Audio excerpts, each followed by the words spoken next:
Duvara asılı bilgisayar kasası mı olur demeyin. Olur. Hem de nasıl olur. Bu bölümde özel sıvı soğutmalı, alüminyumdan yapılmış ve hava akışıyla resmen ben buradayım diyen efsane bir bilgisayar kasası yapacağız. Hazır mısınız? Tüm bu olaylar zinciri bir akşam gaza gelip bir ekran kartı almamla başladı. Ben hala hazırda Intel işlemcili bir MacBook Pro kullanıyorum. Ve bu Intel işlemcili MacBook Pro'lara harici ekran kartı takılabiliyordu. Ben de bu nedenle gaza gelip bir ekran kartı satın aldım. Harici olarak MacBook Pro'ya takabilirim ümidiyle. Fakat araştırmalarım sonucu bu harici ekran kartlarının aslında çok da sağlıklı çalışmadığını, yani tam verimlilikte çalışmadığını öğrendim. Bu nedenle uygun fiyatlı bir sistem kurmaya karar verdim. Ama tabii ki bir sistem kurarken yıllardır hep yapmak istediğim bir şey vardı. Özel sıvı soğutma. Bu nedenle tabii ki sistemime özel sıvı soğutma eklemem gerekiyordu. Fakat bir problemim daha var. Odamda bilgisayar kasası koyabilecek hiçbir yerim yok. Ve açıkçası beğendiğim çok fazla bilgisayar kasası yok. Bu nedenle tabii ki kendi bilgisayar kasamı yapmaya karar verdim ama bu normal bir kasa olmayacak. Fütüristik, yenilikçi, inovatif, yerli ve milli bir duvar bilgisayarı yapmaya karar verdim. Böylece hem özel sıvı soğutma daha güzel gözükecekti, hem de bilgisayar kasası odamda fazlaca yer kaplamayacaktı. Tabii ki bunun için tüm parçaların ölçülerini alıp ona göre bir kasa dizayn edip ayarlamam gerekiyor ilk aşamada. Yapmak istediklerim kabaca bu şekilde. Evet, teoride kulağa güzel geliyor ama pratikte bunlar nasıl olacak? Kasanın iskeletini 3 mm kalınlığında özel kesim alüminyumla yapacağım. Sol kısmında kesintisiz tasarımlı bir kapak hem donanımlara giren kabloları gizlerken hem de içerisindeki fanlar ile kasaya bir hava akışı sağlayacak. Kapak kısmının tam ortasında bulunan güç kaynağı tüm sisteme elektrik sağlarken anakart ve ekran kartı takılan kabloların görünmemesi için kapağın hemen yanında yer alacak. Kasanın en sağ kısmında radyatör ve fanlar yer alacak. Tüm sıvının birikmesi için tam ortada kalp görevi gören bir rezervuar da ekledikten sonra sıvı soğutmanın borlamalarının yerleşimi de bu şekilde olacak. İşte plan bu şekilde.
Hayatımda ilk kez bir CNC tasarım yaptım ve bu şaheser ortaya çıktı. Çıkarken biraz zorladı ama hangimiz bir gecede çıktık ki?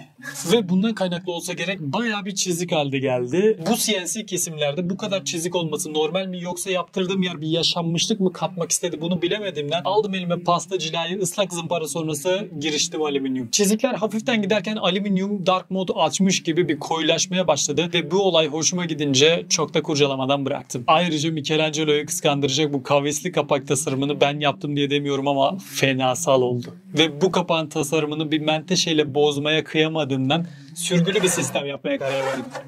Ve bu şekilde açılıp kapanıyor. Bu kapağın üst ve alt tarafında ızgaralar bulunuyor ve bu ızgaraların hemen içerisinde 2'şer adet fanlar var. Bu fanları kasa kalınlığını fazla arttırmamak için milimetrik olarak yerleştirdim ve araya bir kağıt koysanız durur, o derece milimetrik. Bir de burada açma kapama düğmemiz var. Ama bu açma kapama düğmesi benim siparişimin aksine yanlış versiyon gönderilmiş. Ben de kaderimdir dedim, razı oldum. Bu alüminyum 3 milimetre kalınlığında bir alüminyum ve duvara sabitleyebilmek için sağlam bir televizyon aparatı kullandım. Tabii ki bunun için alüminyumu VESA uyumlu çizmiştim, fakat VESA vidalarını tersten vidaladım ki vidalar daha hoş gözüksün. Çünkü vidalar tersine çıktığında çirkin bir görüntü oluşturuyordu. Anlarsınız ya. Genel olarak baktığımızda kasamız hazır. Fakat bunun içine bu parçalarla doldurmamız gerekiyor. Bu kısım tabii ki videonun en keyifli kısmı. Alüminyumu önceden gerekli delikleri açmamıştım. Bunları açmak biraz uğraştıracak ama her şeyin bir bedeli var. O zaman daha fazla beklemeden hemen anakartı açarak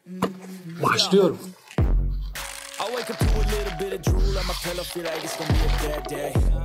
Yeah, I'm tired of shit, and the coffee ain't hit yet, damn ain't that great. I don't wanna go to work, cause my boss is a jerk, and I'm not even that paid. I need a change in my life, cause I don't feel alive, and there's nothing that makes me happy. Hold my beer for a minute, I'm about to quit my job, cash in for a ticket. I'm going on a trip, and I don't plan to visit. I'm gonna stay there till I feel like I'm winning, and this is just the beginning. I need a big change, help me feel like living. I need a big swing, home runs I'm hitting, and I'll never look back, moving on till I get it all. And we all got dreams, we all want things, but what you gonna do for it? How you gonna move for it? What you gonna be? And do you believe you can do anything? But what you gonna do for it? How you gonna move for it? What you gonna be?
this is my game to play, to claim a brand new name, oh. And I ain't gonna lie to you, I'm a bit nervous that I might screw everything up that I've ever done. But what's the point of living if you ain't having fun? I guess I'll try this, try that, might miss, gotta find what I'm good at. I guess I look here, look there, over where am I scared, where am I at? I gotta make it in this life, whatever makes me happy, know I'm doing things right. Sipping in the summer on a goose and Sprite, or find a nightclub for the end of the night, oh. And we all got dreams, we all want things. But what you gonna do for it, how you gonna move for it, what you gonna be? And do you believe we can do anything? But what you gonna do for it, how you gonna move for it, what you gonna be?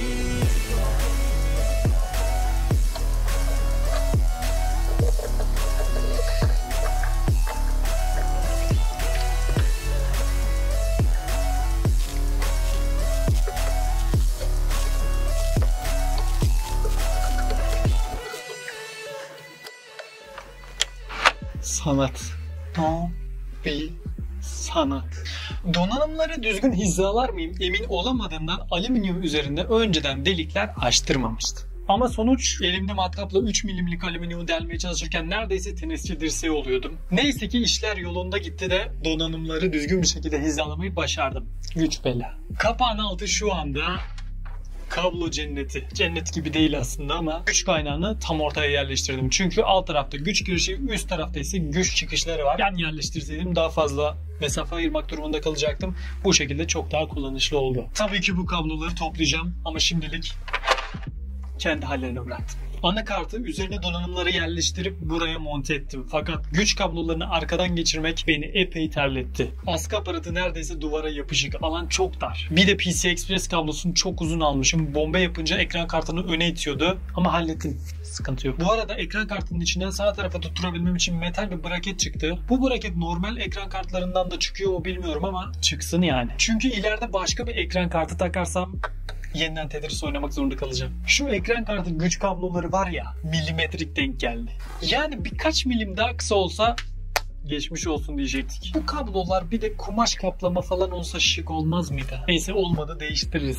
Hatta belki komple güç kaynağını değiştiririm daha sonrasında. Bu arada sıvı soğutma sistemlerinde hep o klasik silindir rezervuarları görüyordum. Dedim ki neden düzgün kare bir rezervuar olmasın? Uzun araştırmalar sonunda buldum. Hatta üzerinde küçük bir ekran bile var. Öyle havalı bir şey. Fanlarla radyatörde soğuyan sıvımız hop burada toplanacak. Şimdilik plan bu. Şimdi bu kasayı güzelleştirme vakti. Nedir güzellik? RGB'dir, LED'dir, şovdur. Ama dur, sadece şov değil. Biraz ruh lazım, biraz hareket lazım, biraz kan lazım. Tabii ki sıvı soğutmanın sıvısından bahsediyorum. Al işte. Tam olarak görsel şov. Ama önce şu boruları doğru düzgün bükmem lazım. Bu konuda ne kadar ustayım? Şöyle diyeyim, çocukken Mario ile prenses kurtarmışlığım var. Mario tesisatçıysa işin doğası gereği boru bükmek de bizim işimiz oluyor değil mi?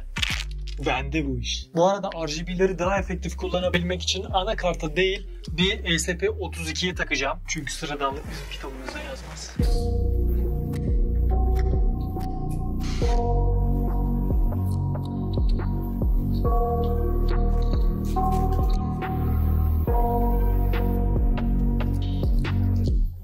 I got nightmares in my head, I fear that the thoughts build up until I can't hear, that my mind fills up into a creature, and it haunts me somewhere much deeper. Anxiety, filling up every space, no privacy. And silently, it could build and build until you finally see, whoa, it's taking over, damn no closure, moving closer. No exposure, I just wanna be a loner. Some can't stay sober, looking over all their shoulders, like moving boulders just to get out of the home. It sucks, I've had enough, I don't wanna feel the stuck under the rug, all my problems that I shove. I got nightmares in my head, I fear that the thoughts build up until I can't hear, that my mind fills up into a creature, and it haunts me somewhere much deeper. I got nightmares in my head, I fear that the thoughts build up until I can't hear, that my mind fills up into a creature, and it haunts me somewhere much deeper. I've been feeling weird, I can't seem to focus good enough. Nothing's really clear, sometimes it could be a little tough. I just need to feel like the end's in sight for me, but let's be really real, anxiety can foggy all this stuff. I've been feeling weird, I can't seem to focus good enough. Nothing's really clear, sometimes it could be a little tough. I just need to feel like the end's in sight for me, but let's be really real, anxiety can foggy all this stuff. It sucks when you finally feel like giving up. Oh God, no luck.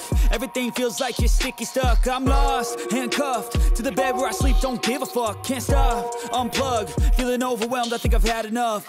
Gotta find a way to get some energy. Gotta find someone who's a good friend of me. I need purpose to make it all worth it. I'm still searching and I'm still learning. I want a life that's filled with memories, not a life with regret and frenemies. I need focus to keep me from hopeless psychosis if I keep moping. Hadi be. Bir sıkıntımız var. Evet, şimdi ilk problemimiz bu ara boruyu çekmemle başladı. Bu ara boruyu yaptım fakat şuna bakın. Neredeyse milimetrik olarak yetişmiyor. Maalesef bu boru hiçbir işime yaramıyor şu an. Bu hiçbir sıkıntı değil açıkçası. Çünkü elimde yedek boru var. Fakat şöyle bir problemimiz var asıl olarak. Bir boruyu formunu fazla bozmadan maksimum bu kadar bükebiliyorum. Bu kadar sertlikte ve bu kadar kısalıkta. Bu uzunluğu kısaltırsam rakor girmiyor ve bundan daha sert döndüremiyorum. Yoksa içindeki alan çok daralıyor. Yani bundan daha fazla sert bir dönüş yaparsam borunun formu ciddi anlamda bozuluyor. En ideal ve en dar dönüşü bu. Bu da şöyle bir sıkıntı oluşturuyor. Şimdi ben bu boruyu minimum bu şekilde döndürebiliyorum değil mi? Buradaki boruyu bunun üzerinden geçirmem gerekeceği için bu borunun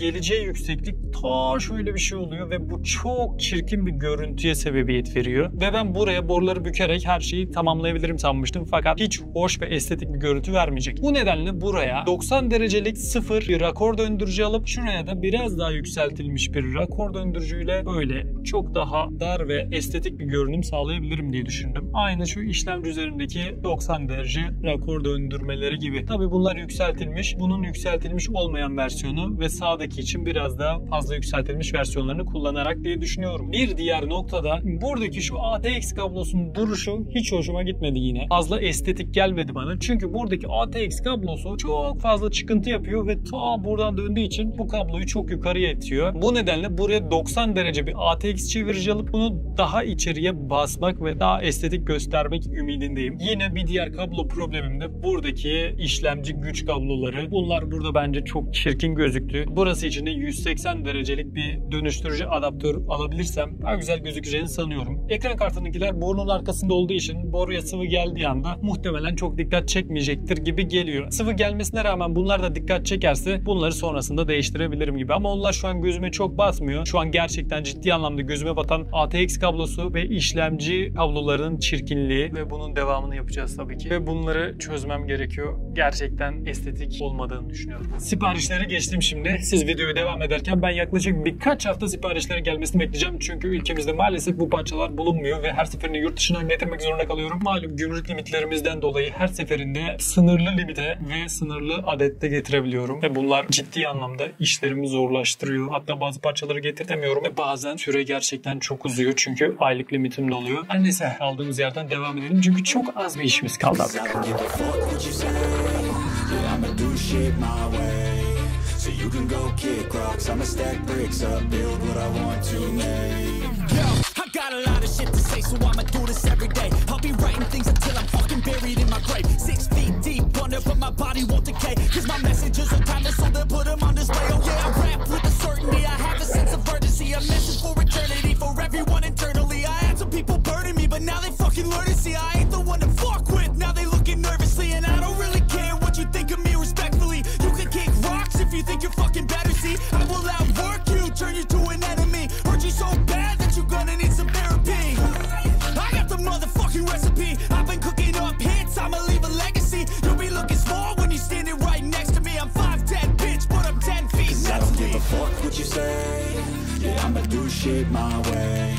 So you can go kick rocks, I'ma stack bricks up, build what I want to make. Cause I don't give a fuck what you say. Yeah, I'ma do shit my way. So you can go kick rocks, I'ma stack bricks up, build what I want to make. Yeah, I'ma do it my way. Bak şimdi bu rakor böyle durması gerekiyor fakat şu an hiç de stabil değil. Bunu da maksimum biraz daha sıkabiliyorum ama bir tur daha döndüremiyorum. Ne zor iş ya.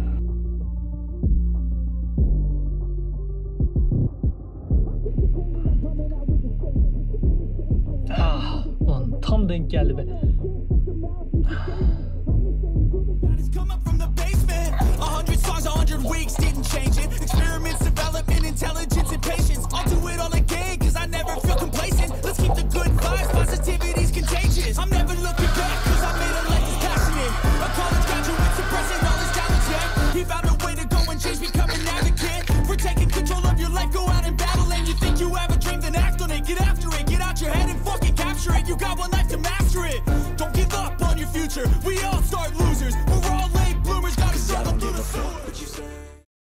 Son 1-2 dokunuş haricinde finale geldik ve buna hazırsak başlıyorum.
Hazırsanız size yeni şaheserimi gösteriyorum.